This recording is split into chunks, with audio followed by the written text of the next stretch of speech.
Numerology क्या है? सबने अपने तरीके से इसकी परिभाषा की है, जिसको जो समझ में आया उसने उस तरह से समझाने की कोशिश की है। इसका कोई पर्टिकुलर कोई डेफिनेशन नहीं है। न्यूमरोलॉजी बेसिकली ये है, न्यूमरोलॉजी से हमारे प्लैनेट्स भी हम देख लेते हैं। जो भी हमारे नंबर्स हैं ना, उसे रिप्रेजेंट करते हैं प्लैनेट्स। जो नंबर्स हैं, जो आपकी डेट ऑफ बर्थ से हमें मिलते हैं, आपके मोबाइल नंबर से हमें मिलते हैं, ये सब नंबर्स आपकी इनर सोल तक हमें बता सकते हैं। हमें कैसे पता लगे कि कौन सा नंबर हमारे लिए फेवरेबल है या नहीं है? देखिए, इसके लिए ना मेन चीज़ क्या होती है,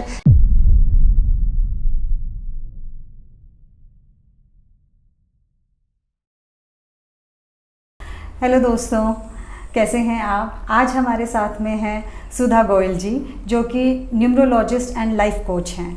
तो आइए आज जानते हैं इनसे बेहतरीन न्यूमरोलॉजी के कुछ टिप्स एंड न्यूमरोलॉजी के बारे में। Hello Sudha ji. Thank you for inviting me.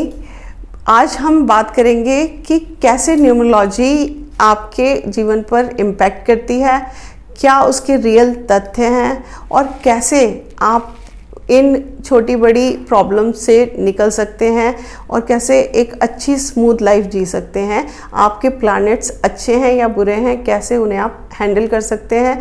आज इन सब बातों की जानकारी बहुत ही सरल तरीके से आपको समझाएंगे हम। तो मैम, न्यूमरोलॉजी हम सबको पता है कि न्यूमरोलॉजी बहुत बड़ा रोल प्ले करती है, बट एग्जैक्टली सबको ये नहीं पता कि न्यूमरोलॉजी क्या है। देखिए, न्यूमरोलॉजी ना सबने अपने तरीके से इसकी परिभाषा की है, जिसको जो समझ में आया उसने उस तरह से समझाने की कोशिश की है। इसका कोई पर्टिकुलर कोई डेफिनेशन नहीं है। न्यूमरोलॉजी बेसिकली ये है कि अंकों की एक भाषा है। जैसे आजकल इमोजीज की भाषा होने लगी ना, आप डिजिटल मीडिया में जितना ज़्यादा जाते हो तो वहाँ क्या होता है कि आपको कोई चीज़ पसंद आई तो थम्स अप। आप रियल लाइफ में भी नो थम्स अप बहुत ज़्यादा आता जा रहा है कि कोई चीज़ पसंद आई, दूर से हम बोल देते हैं ऐसे अप्रिशिएट करने के लिए। तो उसी तरह से न्यूमरोलॉजी भी एक भाषा है, एक लैंग्वेज है। ये अंकों की लैंग्वेज है, यानी कि जो शब्द हमें बहुत डिटेल में ना जाके ना, बहुत संक्षिप्त में हमें एक नंबर से पता चल जाता है कि हाँ, अगर किसी का नंबर 1 है तो वो किस पर्सनैलिटी का होगा, उसकी ज़िंदगी में क्या उतार चढ़ाव आ रहे होंगे, कहाँ फेलियर देख रहा होगा और कहाँ किस कॉम्बिनेशन के साथ आने से वो बहुत ज़्यादा आगे बढ़ रहा होगा। तो ये समझ लीजिए, जैसे कोडिंग होती है ना, सॉफ्टवेयर में काम करते हैं तो कोडिंग कैसे काम करती है कि कंप्यूटर की अपनी लैंग्वेज है। तो ये यूनिवर्स के साथ ना टाई अप हो गया, समझिए। मतलब जो नंबर्स हम लोगों ने बनाए तो इंसानों ने ही थे नंबर, लेकिन जो नंबर्स बनाए इंसानों ने, वो धीरे धीरे को रिलेट करने लगे हमारी ज़िंदगी के साथ। जैसे टैरो कार्ड क्या था पहले, टैरो कार्ड्स खेले जाते थे। हाँ जी। वो धीरे धीरे क्या हुआ कि लोगों के साथ को रिलेट करने लगे और लाइफ के आंसर देने लगे, बड़े सटीक आंसर देने लगे। तो उसी तरह से नंबर्स भी ना हमारे साथ को रिलेट करने लगे हैं। तो उसी तरह से हम लोग, और ये हमारे साथ ही नहीं है कि हम इंडिया में ही मानते हैं ऐसा, आप वर्ल्ड के किसी भी कोने में चले जाओ। यूनिवर्सल, हाँ, मतलब तो ये अंक ज्योतिष ना हर जगह है। हमारे यहाँ वैदिक न्यूमरोलॉजी है, अगर आप कहीं और चले जाएं तो वेस्टर्न है, लोशो ग्रिड है, फेंग शुई में भी है। जो आजकल कुआं नंबर बहुत ज़्यादा चलता है ना, तो कुआं नंबर कहाँ का है? कुआं नंबर लोग बाग बोल देते हैं कि ये लोशो ग्रिड का एक हिस्सा है। नहीं, लोशो ग्रिड का हिस्सा नहीं है। कुआं नंबर फेंग शुई से आया है, जिसमें आपने देखा होगा ना, मेंढक मुंह में सिक्के, हाँ, कॉइन्स लिए हुए, विन चैम। तो ये एक टाइम पे बहुत ज़्यादा एक संक्षिप्त वास्तु का रूप था फेंग शुई। तो बहुत ज़्यादा हमारे उसमें ये आया। कोई बोलता था कि कुआं नंबर कीरो का है, कोई बोलता है लोशो ग्रिड से आया, कोई कहता है वेस्टर्न से है, पर एक्चुअली जो कुआं नंबर है वो फेंग शुई का देन है। तो वहाँ से ये आया। इसी तरह से नंबर्स और प्लैनेट्स हमारे लिए काम करते हैं। जैसे कहते हैं ना कि हर किसी के लिए एक एंजल बने, तो हमारे प्लैनेट्स हमारे लिए एक एंजल का काम करते हैं। ये बहुत सिंपल लैंग्वेज में। तो हम इनसे, हमारे न्यूमरोलॉजी से हमारे प्लैनेट्स भी हम देख लेते हैं। हाँ, ये प्लैनेट्स ही तो इन नंबर्स, हाँ, प्लैनेट्स रिप्रेजेंट करते हैं, जो भी हमारे नंबर्स है ना, उसे रिप्रेजेंट करते हैं प्लैनेट्स। अब जैसे 1 नंबर है तो वो सूर्य का नंबर हुआ। अब वैसे तो सूर्य, अगर हम ग्रहों की स्थिति में देखें तो वो अलग स्थितियाँ होंगी, लेकिन जब हम अपनी राशि में देखते हैं तो जो प्लैनेट सूर्य का रोल अदा करते हैं वो एक अलग ही हो गया। अब 1 नंबर सूर्य का हो गया, 2 नंबर मून चंद्रमा का, 3 जुपिटर का। तो ये ना सब हमारे जो लाइफ है उस पर उसी तरह से इम्पैक्ट डालते हैं। अब बहुत सारी चीज़ें देखो, जैसे किसी का, हमें किसी के बारे में जानना है, तो अभी मैंने आपसे बात की तो मैं आपको कैसे देखूंगी, कैसे जज करूंगी कि आपने वेस्टर्न पहना हुआ है तो आप मॉडर्न हो। अब मैंने साड़ी पहनी हुई है तो मॉडर्न मैं भी हूँ, लेकिन अपने तरीके से, ठीक है ना।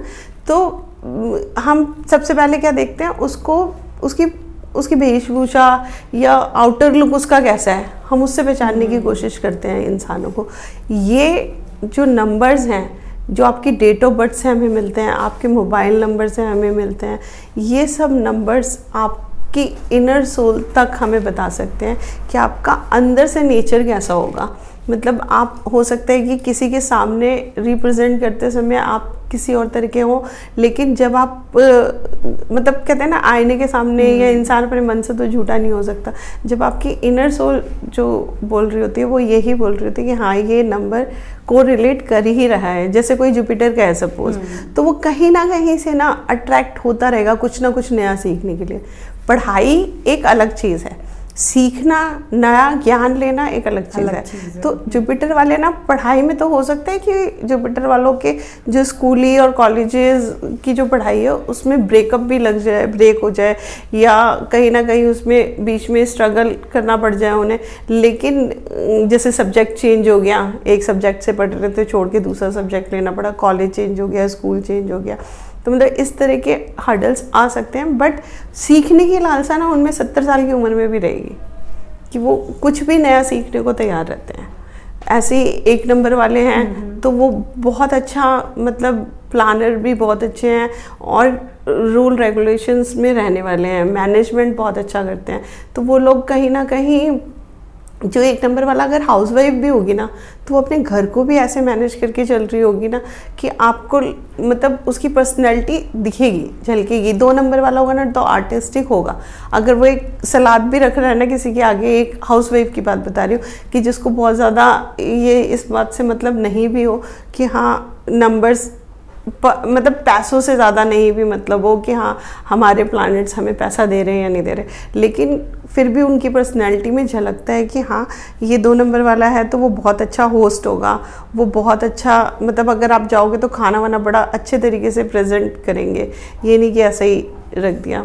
तो हर तरह से हमारी पर्सनैलिटी पे इम्पैक्ट डालते हैं, यहाँ तक कि आपका रोल नंबर, आपकी गाड़ी का नंबर, अगर वो आपको कंपेटेबिलिटी नहीं सूट कर रही है गाड़ी के नंबर की, तो आप ड्राइव करोगे कहीं ना कहीं अड़चने आएंगी, मतलब तकलीफ़ें आती रहेंगी, हर्डल्स लाइफ में आते ही रहेंगे, ऐसा रहता है उसमें। अगर आपका फेवरेबल नंबर होगा तो वो हमेशा आपको सपोर्ट करेगा। अच्छा, अभी आपने जैसा जिक्र किया मोबाइल नंबर, और ये तो मोबाइल तो एसेंशियल पार्ट है, तो वो नंबर तो हमारे साथ एसोसिएट हो ही गया है, जो भी नंबर है। तो हमें कैसे पता लगे कि कौन सा नंबर हमारे लिए फेवरेबल है या नहीं है, या हमारा मोबाइल नंबर हमारे लिए फेवरेबल है या नहीं है? देखिए, इसके लिए ना मेन चीज़ क्या होती है कि आप, हमारे जैसे सब में फ्रेंडली और नॉन फ्रेंडली होते हैं। अगर किसी भी प्लैनेट की बात करें तो उनका फ्रेंडली और नॉन फ्रेंडली नंबर होगा। तो जैसे 1 है तो 1 का 8 अनफ्रेंडली नंबर है, बाकी सारे फ्रेंडली हो सकते हैं, ठीक है। 1 के साथ, क्योंकि 1 को हम राजा की तरह देखते हैं। अब राजा क्या है कि राजा के साथ सबकी बनेगी, लेकिन राजा एक तो थोड़ा, जो जैसे राहु है तो वो थोड़ा गुंडा बदमाश भी कह सकते हैं राहु को, क्योंकि उसका दिमाग थोड़ा सा ज़्यादा तेज चलता है।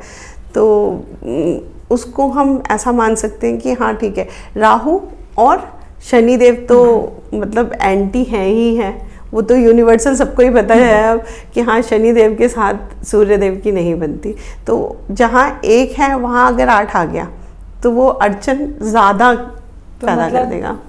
टोटल नंबर का या नंबर के बीच? देखो, इंडिविजुअल हर नंबर और पूरे नंबर का टोटल दोनों का ही इम्पैक्ट पड़ता है। मतलब आप जैसे योग बनते हैं, तो योग बनते हैं 2 नंबर्स को जोड़ के एक योग बन रहा है।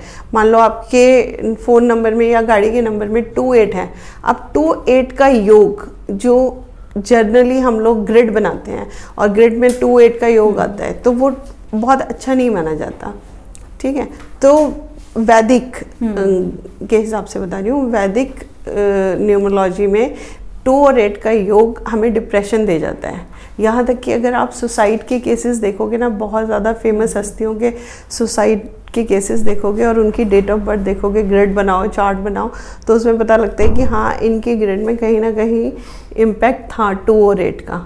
इस वजह से ये इस लेवल पे चले गए डिप्रेशन के कि इसका इस तरह से सामने आया रिजल्ट। लेकिन हाँ, उसे ठीक किया जा सकता है। हर 2-8 वाले को कभी भी डरने की ज़रूरत नहीं है, क्योंकि जितना भी हमारे जो व्यूअर्स देख रहे हैं पॉडकास्ट, और अगर उनकी ग्रिड में 2 और 8 आता है तो वो डरे ना इस बात से, क्योंकि ऐसा है कि बाद में सबके मैसेजेस आएंगे कि भाई मेरे भी है ऐसा, तो टेंशन ना हो जाए।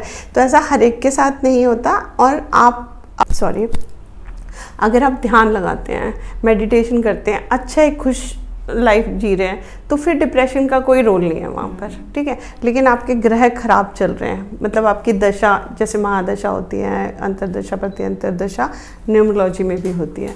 तो अगर दशा खराब चल रही है और आप उस समय किसी ऐसी परिस्थितियों में गुजर रहे हैं जो डिप्रेशन का कारण बन जाए, आप मेडिटेशन करते नहीं, आप एक्सरसाइज करते नहीं, लोगों के साथ मिलते जुलते नहीं, खुश रहना, मतलब पब्लिकली मिलकर लोगों से खुश रहने वाला नहीं है आपका नेचर, ऐसे कि आप अकेले रहते हो, तो वहाँ पे डिप्रेशन हो सकता है, पॉसिबिलिटी है। ठीक है, तो हमें अगर ऐसा लगता है कि हाँ हमारी ग्रिड में 2-8 आ गया, तो उसे डरना नहीं है। बस ये बात है कि हमें थोड़ा 2 चीज़ें हमें हमेशा याद रखनी है। एक कि हमें पेशेंस बना के रखना है, क्योंकि अगर ये आ गया है तो देखो थोड़ा तो अपना इम्पैक्ट डालेगा। तो अगर हम पेशेंस के साथ रहते हैं, खुश रहते हैं और आगे बढ़ के मतलब लोगों के साथ मिलना जुलना, गेट टुगेदर एक अच्छा रखते हैं अपना, तो इजीली फ्लो में निकल जाएगा। आपको पता भी नहीं चलेगा कि इस योग का कुछ आप पर इम्पैक्ट भी पड़ा। लेकिन अगर उसके विपरीत रहते हैं तो जाहिर सी बात है कि उसका एक बड़ा इम्पैक्ट पड़ता है। मतलब हमारे हाथ में भी होता है कि हम इस इम्पैक्ट को कितना अपने ऊपर आने देते हैं। अब जैसे 4 नंबर है, 4 नंबर 8 नंबर, मतलब हर जगह बहुत ज़्यादा इसको ना क्रिएट कर दिया है, हुआ सा बना दिया है कि अरे 4 नंबर वाला है तो ख़राब होगा, 8 नंबर वाला है तो ख़राब होगा, 4 नंबर रहा होगा नंबर। हाँ ठीक है, 4 नंबर उतार चढ़ाव देता है बहुत ज़्यादा लाइफ में, मतलब आपको बिल्कुल टॉप पर ले जाएगा और एकदम पटक देगा लाकर।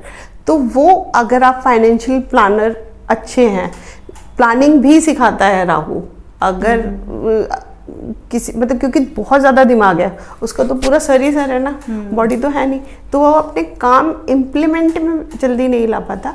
लेकिन क्योंकि उसका हेड है तो उसका माइंड इतना चलता है ना कि वो सोते, मतलब जिस समय वो सोने जा रहा होगा ना, उस समय भी उसके दिमाग में 36 चीज़ें चल रही होंगी कि हाँ ऐसा होना है, ये होना है, ये हुआ था, अब ऐसा करना है, बहुत सारी चीज़ें। लेकिन वो अगर चाहे राहु तो एक बहुत अच्छा प्लानर बन सकता है।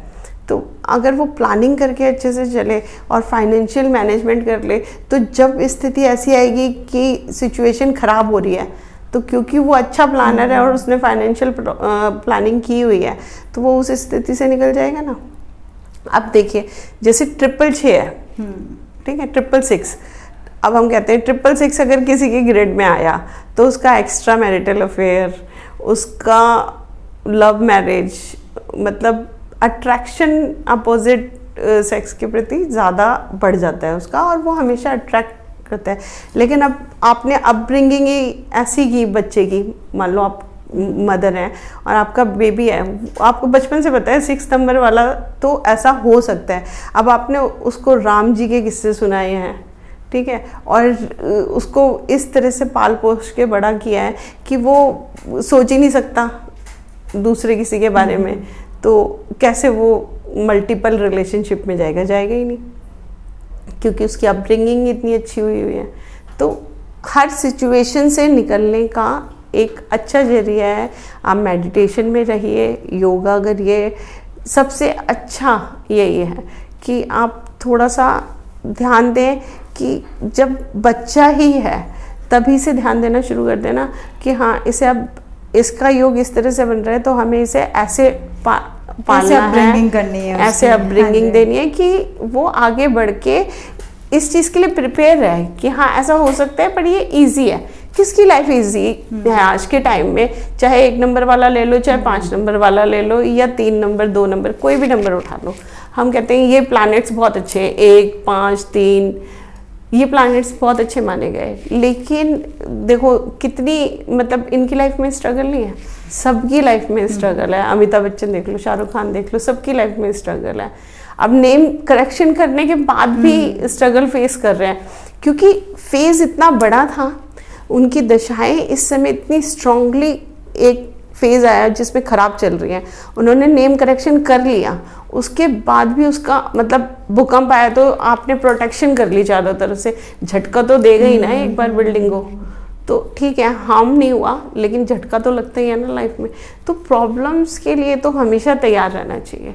तो ये नहीं सोचो कि हाँ भाई इस प्रॉब्लम में हमारे नंबर्स ऐसे हैं तो प्रॉब्लम आएगी। अब जैसे 9-4 है, 9-4 वाले के साथ अक्सर ऐसा रहता है कि उसको चोट लगना, उसके ऊपर लिटिगेशंस लगना, कि मतलब गलत आरोप लगना, कि नहीं भी उसने गलती की होगी ना तो भी उस पर आरोप लग जाएंगे गलत। तो ऐसे में अब 9-4 वाला क्या करेगा कि बोलेगा नहीं जी अब मेरे को तो किसी के साथ बात ही नहीं करनी है, मुझे तो कुछ करना ही नहीं, ऐसा तो नहीं हो सकता ना। तो थोड़ा संभल के चले, थोड़ा ऐसा रखे कि अगर केसेस आने की स्थिति है तो छोटे केस में होके निकल जाए। मतलब आप रेड लाइट क्रॉस करके एक बार उसका केस, मतलब मेरे कहने मतलब ये है मतलब कि आप छोटा सा कोई उसमें इन्वॉल्व हो जाओ कि अगर आपको लग रहा है कि हाँ इस समय मेरी बड़ा होने वाला है तो आप छोटे से निकल, कि अगर एक बड़े झटका ना मिले उससे अच्छा एक छोटे झटके से बच के निकल जाओ। मगर मेरे कहने के बाद रेड लाइट क्रॉस मत करना कोई, नहीं तो पता चला कि वहाँ कोर्ट केस की लाइन लग गई 9-4 वालों की। 9-4 वाले ये भी कर सकते हैं कि उनके कोर्ट के चक्कर लगते हैं ना तो वो किसी रजिस्ट्रार के साथ कुछ काम का टाई अप कर सकते हैं, कोर्ट में किसी कोर्ट से रिलेटेड काम में इन्वॉल्व हो सकते हैं। तो भी ऐसा रहता है कि भाई उनका जाना आना तो रोज का कोर्ट का रहेगा ही ना। अब वकील है, अगर उसकी मतलब 9-4 है तो उसका तो कोर्ट में आना जाना रहेगा ही नहीं, तो फिर तो दिक्कत अच्छा, ही अगर नहीं जिसको पता लग जाए 9-4 है तो एडवोकेट बन जाए। 2-8 वाला है, 2-8 वाला अगर जैसे हॉस्पिटल के चक्कर लगने हैं तो 2-8 वाला है, अगर डॉक्टर ही बन गया तो उसके तो रोज ही चक्कर लगेंगे ना।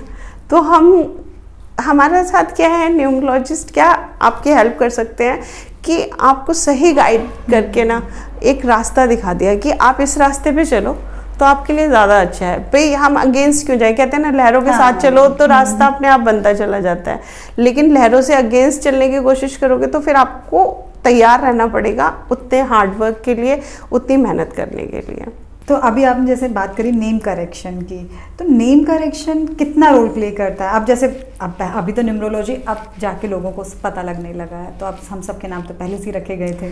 जैसे न्यूमरोलॉजी में अब नाम रखने लगे हैं, लेकिन पहले भी क्या नाम रखते थे? जैसे ज़्यादातर अगर हम दादा परदादा के टाइम के नाम देखें या काफ़ी हद तक पापा के नाम, पापा चाचा वगैरह के नाम भी देखें ना, तो उनके नाम उस समय होते थे श्याम, है ना, घनश्याम, राधा, तो घर में सीता, या मतलब कुछ ऐसे ऐसे नाम रखते थे जिससे भगवान का नाम मुंह से निकलता रहे। अच्छा, ठीक है ना। तो अभी देखो इस समय कावड़ चल रही है, कावड़ में आपने देखा हर कोई किसी को भोले बोलता है ना। तो वो क्यों बोलता है भोले? कि हर कोई दूसरे में भगवान के स्वरूप को देख रहा है कि हाँ ये सामने वाला भगवान के स्वरूप में। अब अगर आपने किसी का नाम ऐसा रख दिया, आपने श्याम रख दिया अपने बच्चे का, तो कितना भी गुस्सा आया आप गाली नहीं दोगे उसे, है ना।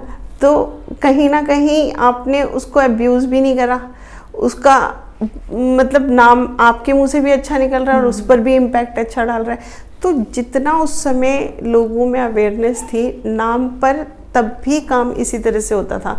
और अभी भी अगर जैसे हम लोग अब तो अल्फ़ाबेट्स के हिसाब से चलते हैं, क्योंकि ये वेस्टर्न और पाइथागोरस में बताया गया है कि आपको वहाँ अल्फ़ाबेट्स काउंट करके करेक्शन किया जाता है।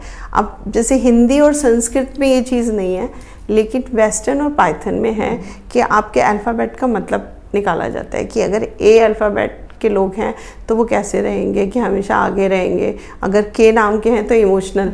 अब के से मुझे याद आ गया, एकता कपूर जी का सीरियल देख लो, कितना के हाईलाइट होता था उस समय, है ना, कहानी घर घर की, और कितना मतलब उनके मेन कैरेक्टर रोते थे, और कितना उनके साथ जो बैठ के टीवी सीरियल देख रही हैं मम्मियाँ और आंटियाँ, वो लोग कितना रोते थे उस समय, कि उनके भी आंसू निकल रहे होते थे। क्योंकि के अल्फ़ाबेट ऐसा होता है कि दूसरे के दर्द को अपना दर्द बना के समझ लेता है।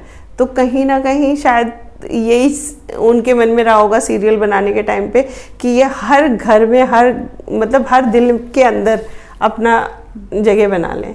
तो इस तरह से अल्फ़ाबेट्स काम करते हैं। आप देखोगे तो बहुत सारे अल्फ़ाबेट हैं, जैसे बी अल्फ़ाबेट, बी के बारे में बहुत ज़्यादा बात नहीं करते हैं लोग, इसीलिए मैंने बी का जिक्र किया। अब एक स्ट्रेट लाइन और 2 कर्व लाइन, ठीक है, नीचे से बेस स्ट्रॉन्ग हो गया बी बनाते ही, है ना, नीचे बेस मिल रहा है हमें, बेस स्ट्रॉन्ग हो गया। फिर स्टैंड, मतलब स्टैंड भी लेंगे अपने लिए, लेकिन बहुत ज़्यादा रिजिड भी नहीं होंगे, बहुत ज़्यादा जिद्दी भी नहीं होंगे, कर्व भी है साथ में, तो उनमें मदरली नेचर भी रहेगा, उनका केयरिंग नेचर भी रहेगा। क्योंकि जहाँ उन्हें लगेगा कि हमें मोल्ड होना है, वो मोल्ड हो जाते हैं। जहाँ उन्हें लगता है कि हमें थोड़ा झुकने की ज़रूरत है, वहाँ झुक भी जाएंगे, और जहाँ उन्हें लगेगा स्टैंड लेना है, वहाँ स्टैंड भी ले लेंगे। तो बी नेचर वाले। अब डी, जैसे ना देखो, डी अल्फ़ाबेट है, और डी के लोग वर्ड देखो कैसे शुरू होते हैं, डेयरिंग, डूड, डैशिंग। तो सही में ऐसा होगा कि डी अल्फ़ाबेट से शुरू होने वाले लोग जो भी होंगे वो ऐसे होंगे कि डिसिप्लिन पसंद करने वाले। अगर एक डेडलाइन दे दी तो उसके हिसाब से काम पूरा कर लेंगे। अगर उन्होंने कह दिया कि उन्हें बॉस ने कह दिया कि भाई मुझे कल शाम तक चाहिए, तो दोपहर तक उनकी तरफ से काम पूरा हो ही जाएगा। इस तरह से काम करते हैं, लग के काम करेंगे, चाहे आपको दिखे ना कि कितना वो काम कर रहे हैं, लेकिन करते हैं, मतलब। और देखने में भी ऐसे होंगे कि हाँ डैशिंग कह सकते हो उन्हें, कि हाँ डूड टाइप के लोग मिलेंगे बहुत। तो और नाम का इम्पैक्ट देखो ऐसे भी पड़ता है कि ये तो हो गया जो नाम ऑलरेडी आपके साथ चल रहा था। अब आपको लग रहा है कि ये नाम की वाइब्रेशन मुझे अच्छी नहीं मिल रही, मेरा काम कुछ हो रहा है और मुझे फाइनेंशियल दिक्कत आ रही है मेरे नाम की वजह से। अब क्या करें कि भाई जैसे ई अल्फ़ाबेट आ गया, 2 बार आ गया या मल्टीपल आ गया, तो ई की वाइब्रेशन अच्छी नहीं है, आई की वाइब्रेशन बहुत अच्छी नहीं आती।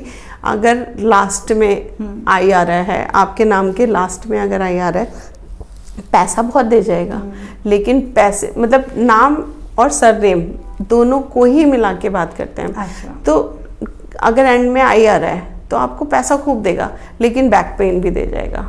तो बैक पेन भी सीवियर बैक पेन की स्थिति तक आ जाएगी। तो अब अगर आपको ये लग रहा है कि भाई आई के कारण मुझे हार्म भी तो है, तो आपको आई रिमूव करना चाहिए। इन वर्ड हो गया, जैसे इन हो गया, या डबल ई लगा देते हैं बहुत लोग। डबल का बहुत बीच में ट्रेंड चला था कि कोई भी हमें करेक्शन करना है नेम में तो डबल कर दिया किसी भी अल्फ़ाबेट को। मैं ये सजेस्ट करती हूँ कि बिल्कुल भी नहीं करना चाहिए डबल। क्योंकि जहाँ डबल वाली स्थिति कर देते हो ना, तो एक पर्टिकुलर अल्फ़ाबेट के आप वाइब्रेशन को ज़्यादा तेज बढ़ा रहे हो, मतलब आपने ना वहाँ से पॉइंट तेज कर दिया। अब अगर आप किसी का मान लीजिए ई ही है, जनरली ई बहुत आता है नामों में, तो ई की वाइब्रेशन अच्छी नहीं बढ़ रही और आपने उसको डबल कर दिया, तो जो आपने करेक्शन करना चाहा वो भी नहीं सही होगा। अब सपोज ए है, ए भी मल्टीपल टाइम अगर आ जाता है तो रिलेशनशिप में इशू देता है। तो अभिषेक बच्चन का केस देख सकते हैं कि अभिषेक बच्चन ने अपना करियर को ठीक करने के लिए ये चीज़ रखी कि ए अल्फ़ाबेट डबल कर दिया, लेकिन ऐश्वर्या राय के साथ उनका थोड़ा सा हो ही गया। अभी वो चाहे फैमिली इशू किसी भी वजह से हो, लेकिन इम्पैक्ट तो उन्हीं के ऊपर पड़ा ना सबसे ज़्यादा, उनके और ऐश्वर्या राय के। तो इस तरह से ना बहुत सारी चीज़ें होती हैं कि आप कि ओवरऑल सब चीज़ों पर ना इम्पैक्ट डालता है आपका नाम। अगर नाम ठीक करना है हमें, तो अब आपका नेक्स्ट यही पूछने वाले थे हाँ जी कि नेम करेक्शन कैसे करें। तो नाम ठीक करना है तो उसके लिए भी देखो हमें बहुत ज़्यादा कुछ करने की ज़रूरत नहीं, जाके डॉक्यूमेंट्स चेंज कराने की ज़रूरत नहीं, आधार कार्ड चेंज कराने की ज़रूरत नहीं, कुछ चेंज कराने की ज़रूरत नहीं। आजकल सबसे अच्छा मीडियम है सोशल मीडिया, ठीक है। आपने सोशल मीडिया पे, फेसबुक पे, इंस्टाग्राम पे नाम चेंज कर दिया अपना, जो सही अल्फ़ाबेट्स हैं, और हमेशा ट्रेंड पर्सन से ही करवाएं, क्योंकि अगर आप यूट्यूब्स की वीडियो देखें, यूट्यूब पे 100% जानकारी कोई सही नहीं देता। चाहे आप मेरी भी वीडियो देखोगे तो मैं भी बहुत लेंथी नहीं बना पाऊंगी उस वीडियो को, तो मैं भी शॉर्ट में ही बता पाऊंगी एक चीज़। तो प्रॉपर तरीके से या तो खुद सीख के या किसी ट्रेंड पर्सन से आप अगर करेक्शन कराते हैं तो ही ठीक होता है, क्योंकि नेम चेंज करने के केवल एक पॉइंट नहीं होता, नेम चेंज करने के 6 to 7 पॉइंट्स होते हैं जो अलग अलग तरीके से उसका साउंड चेक करा जाता है कि साउंड मतलब पॉजिटिव आ रहा है या नेगेटिव आ रहा है, ठीक है। और जैसे लंदन, डन, अब ऑन की वाइब्रेशन भी आ रही है, डन की वाइब्रेशन भी आ रही है, तो दोनों वाइब्रेशन आ रही है। ऑन भी है यानी कि हमेशा स्टार्ट, और डन कंप्लीट भी करेगा। हाँ, तो भारत की वाइब्रेशन बहुत अच्छी है, इंडिया की वाइब्रेशन बिल्कुल भी अच्छी नहीं है। तो मतलब जैसे डाई की साउंड आ गई, इन की साउंड आ गई, अब इन क्या हो गया, अपने में ही अंदर इन। तो ये सब चीज़ें बहुत मैटर करता है कि जो आप नाम रख रहे हो या जो भी करेक्शन करा रहे हो उसका साउंड भी अच्छा होना चाहिए, अल्फ़ाबेट्स की वाइब्रेशंस सही होनी चाहिए, अल्फ़ाबेट्स की प्लेसिंग भी सही होनी चाहिए। अब ये बात तो कोई करता ही नहीं है, आज तक किसी ने कहीं किसी पॉडकास्ट में, किसी वीडियो में इस बात का जिक्र नहीं किया कि जब हम नेम करेक्शन करते हैं ना तो उसमें हर प्लेसमेंट की एक नेम प्लेसमेंट की वैल्यू होती है। मतलब अगर आपने 4th नंबर पे कोई अल्फ़ाबेट रखा है और वो 4th नंबर अभी मैंने क्या बताया, राहु का, ठीक है। अब 4th नंबर पर अगर हमने ऐसा कोई अल्फ़ाबेट रख दिया जिसका इम्पैक्ट बहुत ज़्यादा पड़ता है, तो वो अब राहु ने तो उसे प्रबल कर दिया अपनी गलत चीज़ों से, ठीक है, अच्छी की जगह गलत चीज़ों से, तो उसका इम्पैक्ट खराब आने लगेगा। अभी जनरली क्या करते हैं लोग बाग कि पूरे नाम का शेल्ड्रियन के हिसाब से 1 2 3 4 के हिसाब से एक चार्ट इजीली गूगल पे मिल जाता है, वो देखते हैं, उसके हिसाब से टोटल काउंट किया, कंपाउंड नंबर बनाया। अब शेल्ड्रियन के हिसाब से भी कंपाउंड नंबर 1 to 100 दिए हुए हैं डिटेल कि 46 का अलग आएगा, 94 का अलग आएगा, लेकिन जनरली क्या करते हैं सब कोई सिंगल अल्फ़ाबेट पे ले जाते हैं और सिंगल प्लैनेट से उसको कोरिलेट कर लेते हैं कि भाई मैं अपना नंबर 5 पे ले आया। लेकिन अगर वो 525 से मतलब अगर वो 523 से मिलके बन रहा है या वो 5 किसी और नंबर से मिलके बन रहा है, यानी कि 1 और 14 से मिलके बन रहा है 5, उसका भी इम्पैक्ट अलग हो जाएगा, ठीक है। तो प्लेसमेंट बहुत वैल्यू करता है यहाँ पर कि कौन सा अल्फ़ाबेट कहाँ पर है, इसलिए नेम करेक्शन में बहुत टाइम लगता है। और किसी से भी कराएं तो जो प्रॉपर इस चीज़ का जानने वाला हो उसी से कराएं, क्योंकि वो कहते हैं ना कि अभी तक तो सब कुछ ठीक चल रहा था, वो अर्थ का अनर्थ ना हो जाए वाली बात, नीम हकीम खतराए जान। तो ऐसा नहीं होना चाहिए कि आधा अधूरा इलाज हमेशा खतरनाक होता है। तो उससे अच्छा बेटर यही है कि जो बचपन से नाम चलता चला आ रहा है, आप अगर नेम करेक्शन नहीं करा सकते तो आप उसी के साथ चलिए, क्योंकि आपको आदत हो गई कि उसके अच्छे और बुरे दोनों तरह के इम्पैक्ट झेलते झेलते, अगर मान लीजिए कोई 30 साल का इंसान है तो एक बार तो वो बहुत सारे फेसेस देख ही चुका होगा, एक सर्कल तो काफ़ी हद तक जी चुका होगा अपने नेम के फेसेस का, तो वो निकाल जाएगा। लेकिन अगर आप करवाएं नेम चेंज तो प्रोफेशनल से कराएं। दोस्तों, अगर आपको सुधा जी से कोई भी जानकारी चाहिए, उनसे कनेक्ट करना चाहते हैं या उनके कोर्सेज के लिए पूछना चाहते हैं उनसे, तो नीचे दिए डिस्क्रिप्शन में आप उनसे कनेक्ट कर सकते हैं। Thank you.